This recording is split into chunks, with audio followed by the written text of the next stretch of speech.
Berjumpa lagi dalam permenungan kita edisi Sabtu 6 Februari 2021 dalam pekan keempat masa biasa. Hari ini adalah peringatan Santo Paulus Miki, seorang imam dan teman-temannya, para martir Jepang. Bacaan-bacaan liturgi hari ini, bacaan yang pertama dari surat kepada orang Ibrani, bab 13, ayat 15-17, ayat 20-21. Dan bacaan Injil dari Injil Markus bab 6 ayat 30-34. Surat kepada orang Ibrani. Dalam bacaan pertama hari ini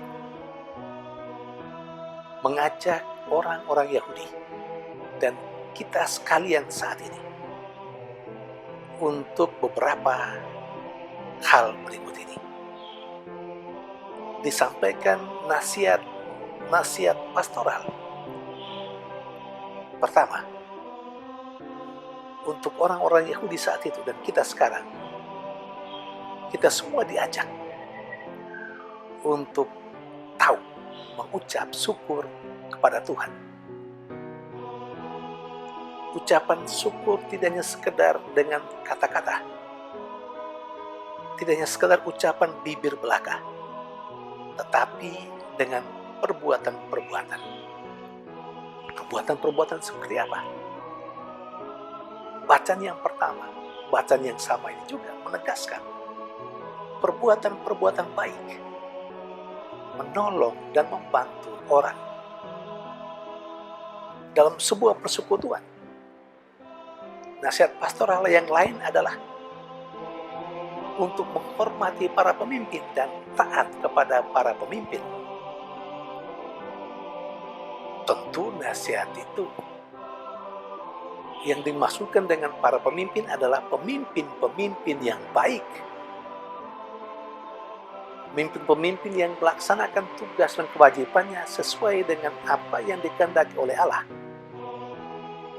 Sesuai dengan amanah yang diberikan kepada mereka. Saudari dan saudara yang terkasih, para pemimpin yang baik itu juga diungkapkan dengan sangat bagus dalam kehidupan Yesus Kristus seperti yang diceritakan dalam bacaan Injil hari ini.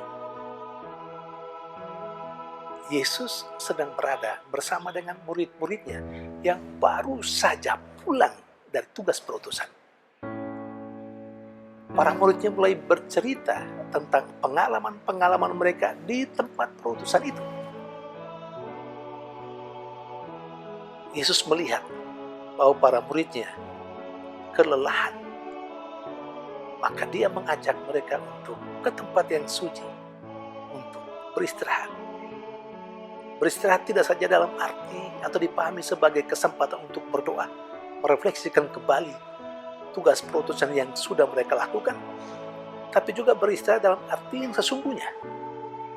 Lepas bebas dari segala aktivitas. Kembali memulihkan tenaga mereka. Di sini kita melihat bagaimana Yesus sebagai pemimpin memahami apa yang terjadi dengan murid-muridnya. Lalu mereka akhirnya berangkat mencari tempat yang sunyi untuk beristirahat. Luar biasa bukan? Pemimpin yang mengerti dan memahami kebutuhan anak buahnya. Kebutuhan orang-orang yang ia pimpin, yang berada bersama dia. Namun ketika sampai di tempat yang dituju untuk beristirahat, ternyata ada banyak orang yang sudah hadir di situ yang menyusul mereka. Apa yang Yesus lakukan? Apa dia menolak orang banyak itu? Tidak, saudara-saudara. Yesus akhirnya melupakan tujuan utama dia bersama dengan murid-muridnya untuk beristirahat di tempat yang sunyi itu. Dia melupakan itu. Katakanlah dia mengorbankan itu. Lalu Yesus dan murid-muridnya mulai melayani orang banyak yang datang menyusul mereka. Dengan iba, Yesus melihat orang banyak itu seperti domba tanpa gembala. Saudari dan saudara yang terkasih, lagi-lagi kita lihat bagaimana sikap seorang pemimpin dan kelompoknya. Yesus dan muridnya akhirnya tidak jadi beristirahat.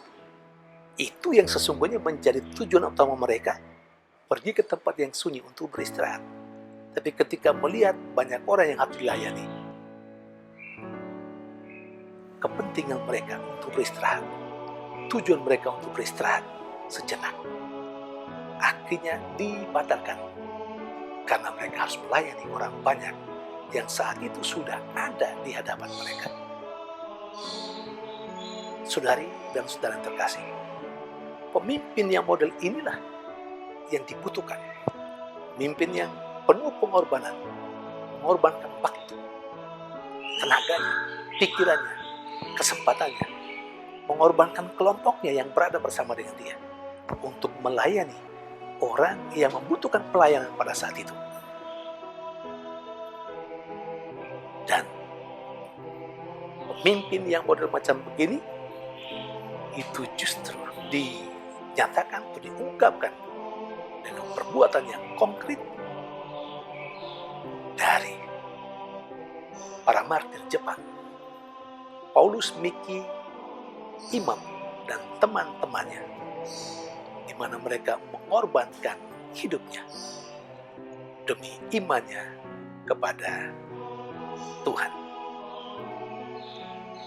Saudari dan saudara yang terkasih, semoga bacaan-bacaan liturgi hari ini dan juga peringatan Santo Paulus Miki, imam, dan kawan-kawannya martir dari Jepang menginspirasi kita untuk tahu bersyukur kepada Tuhan dalam kehidupan kita, tidak saja secara verbal, tidak saja dengan ungkapan bibir, kata-kata belaka, tapi dengan perbuatan-perbuatan baik kita, menolong orang yang ada di sekitar kita.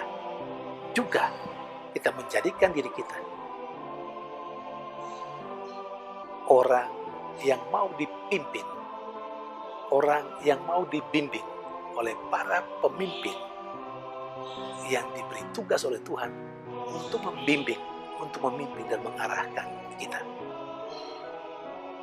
Kita berharap bahwa pemimpin-pemimpin kita adalah pemimpin-pemimpin yang baik, yang rela mengorbankan dirinya, waktunya, kesenangannya, bahkan kelompoknya untuk melayani kita, untuk melayani orang lain yang membutuhkan pelayanan dan perhatian mereka.